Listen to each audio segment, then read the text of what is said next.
Hi, my name is Danielle Hagler with the Nelson County Cooperative Extension Service. We have lots of programs in our office and I work with the 4-H Youth Development Program. But today, I'm welcoming you to my backyard. I'm going to talk about one of my favorite things, composting. Although I'll have to tell you, the last few years I've been a little lazy on it. There's lots of different types of composting.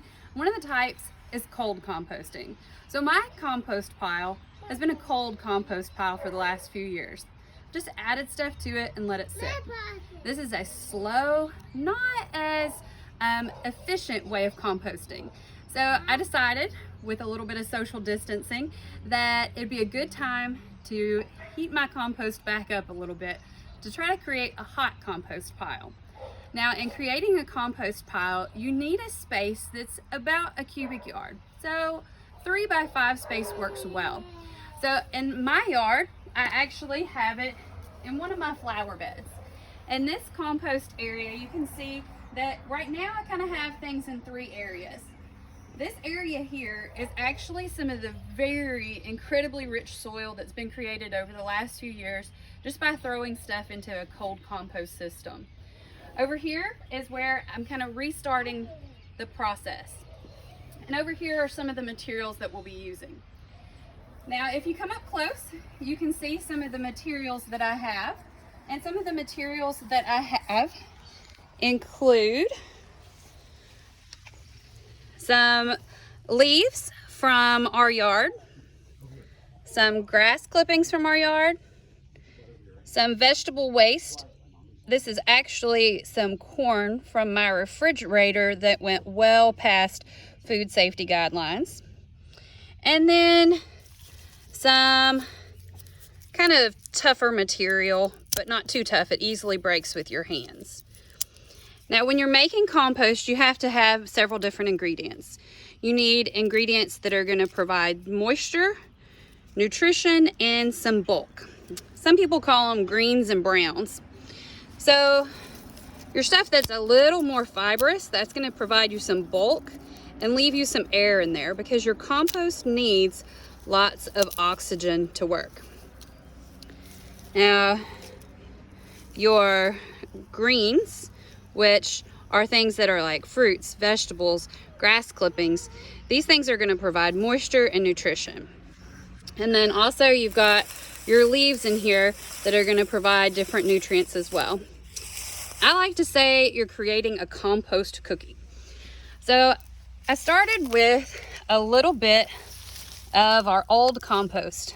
So those microbes, those worms are all in here doing that work and ready for some more food. I added in some vegetable scraps, some eggshells from the waste in our kitchen. And then I'm gonna just kind of create a cookie. I'm gonna add in some of those materials that I've kind of broken up small. If you don't break them up small enough, it makes your compost very hard to turn. And turning your compost is important for moisture, and it's also important for oxygen. And then I layer in a little bit more of my leaves, a little bit more of my green stuff, add in some more of this nice rough material. Again, some more leaves. And I'm gonna add in a little bit more of this nice soil here. Again, to add in some of those microbes. Some more of the food waste from my kitchen.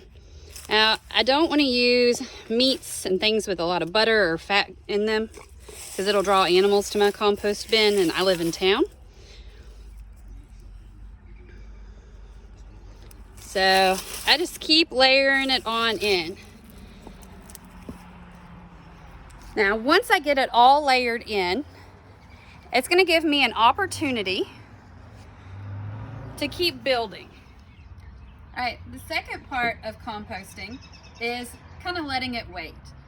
Now, if you want an effective compost, it does take time and management. So after you let it wait and let it sit for a while, you want to turn your compost. So when you're turning your compost, this is actually not the best tool. A pitchfork is a lot better. You want to turn your compost to get lots of nutrients in it, and sometimes you get nice little helpers that are going to help you turn the compost. They love doing this, and they love putting the compost back into the garden. So another thing that you want to watch out for with your compost is you really want to watch moisture management. If you pick up your soil or your compost, you squeeze it and water comes out, you got too much moisture. You need to add in some more dry materials. Now, if it's too dry, it won't work. So you might have to add a little bit of water in it. So I'm going to add a few publications into the comments, and you're able to check those out. UK has wonderful publications.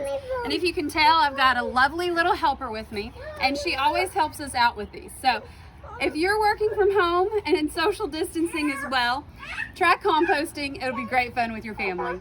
Thanks, and tune in for more extension programming.